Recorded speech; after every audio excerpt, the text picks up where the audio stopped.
So today, I want to speak about something that's been bugging me for a bit. You know, I attended a meeting a couple of days ago, and the topic in that meeting was step 9, making amends.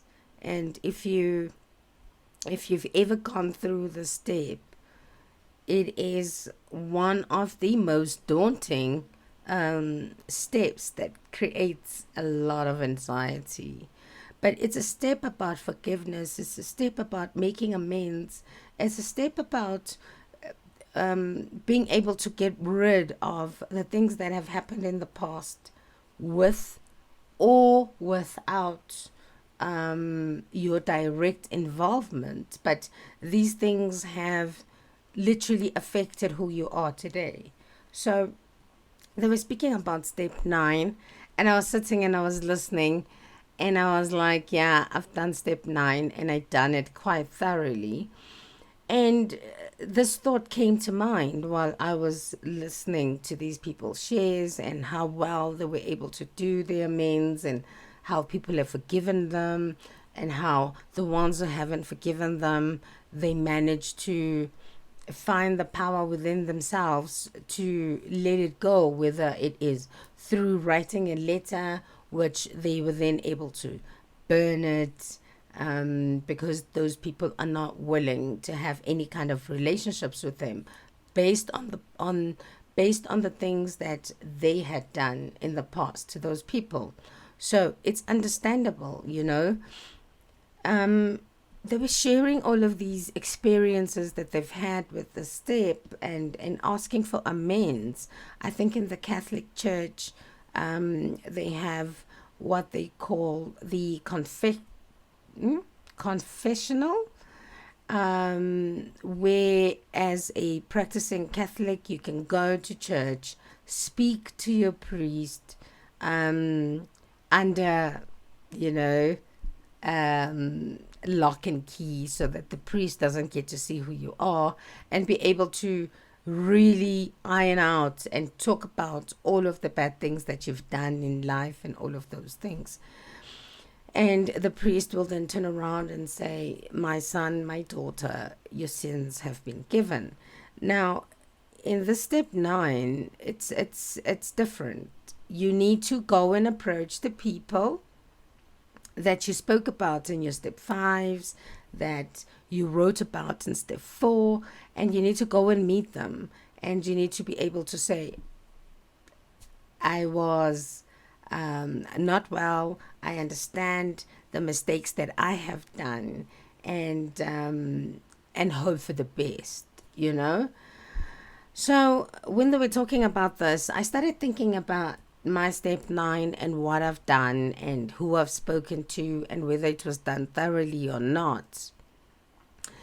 And the funny thing is, there's two women that made such a great impact in my life, a great impact. And one day when I have the the guts or the bravery to speak about the stories that have created this resentment, that I still have today against these two women, I will tell you when I'm strong enough to do it. However, these two women, one of them I reported directly to at work, and the other one used to be a friend, you know, a friend of mine who we drank together.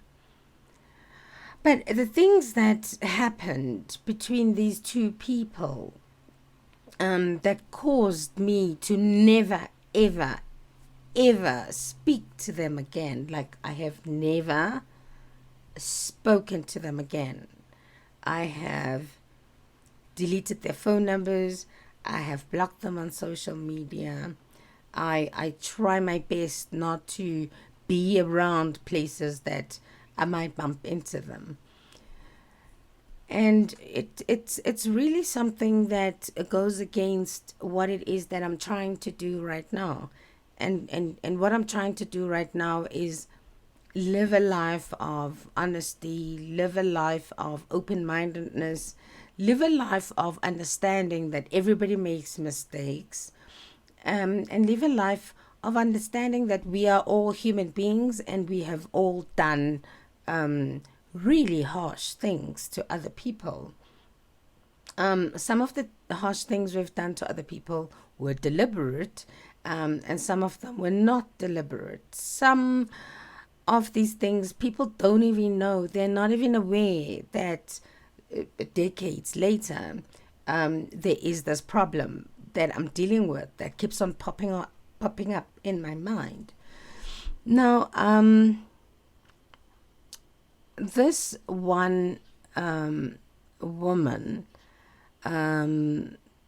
was really instrumental in me losing my job. Really, really instrumental in me losing my job to such an extent that I wanted to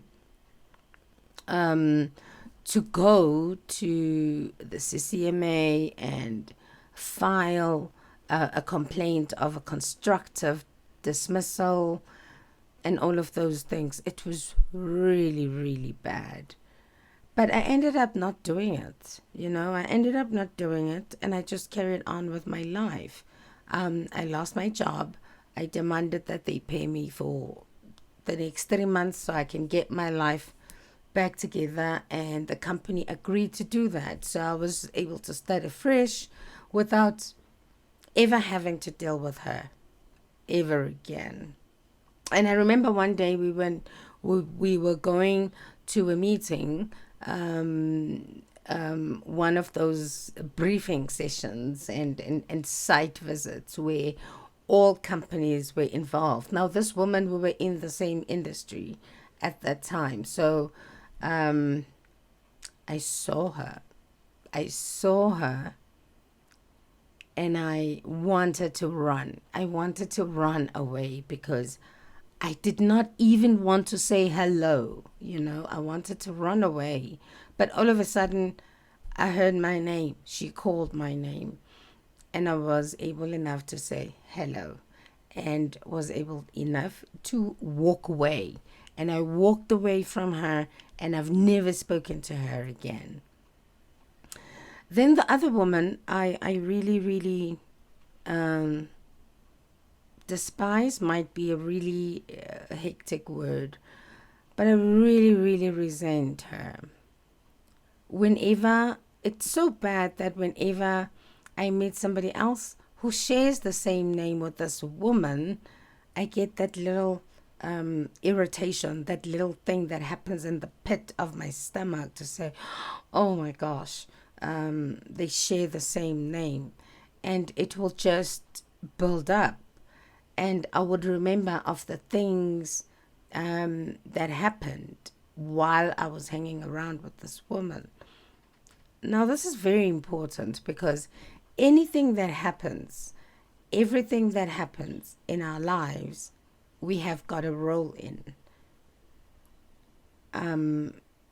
A role in to such an extent that right now, when I feel the anger, when I feel the pain, when I feel the injustice, when I see these people move on with their lives as if they never destroyed my life, it hurts, It really does hurt. But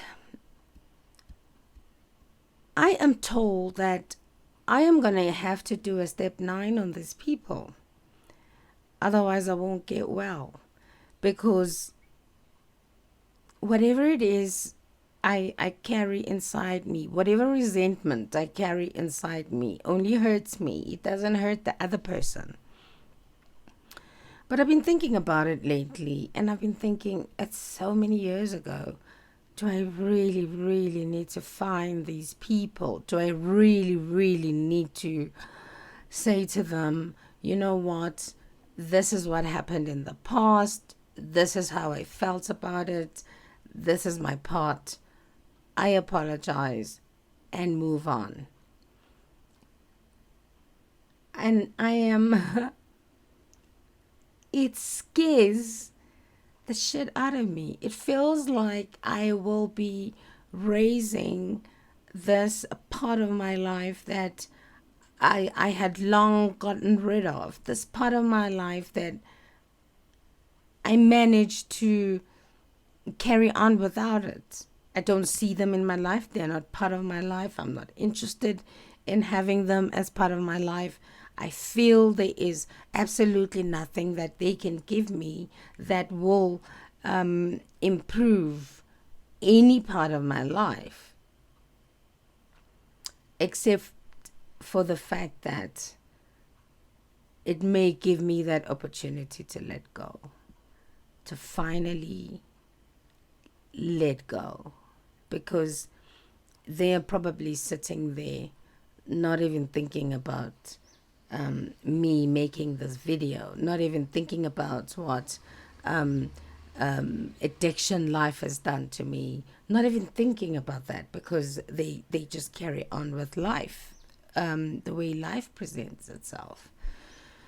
So yeah, it is something that I need to think about. I need to think about it like very, very thoroughly. And just understand that I cannot just let it go. My mind doesn't work that way. My mind doesn't work like that way, because every time I see something that reminds me a little bit of one of these women, I get irritated, I get restless, I feel injustice, I feel they didn't get what they deserved, I feel all of these things. And perhaps it's time for me to do something about it. I don't know how, but I'm gonna ask my higher power what he thinks I should do about the situation. It really, really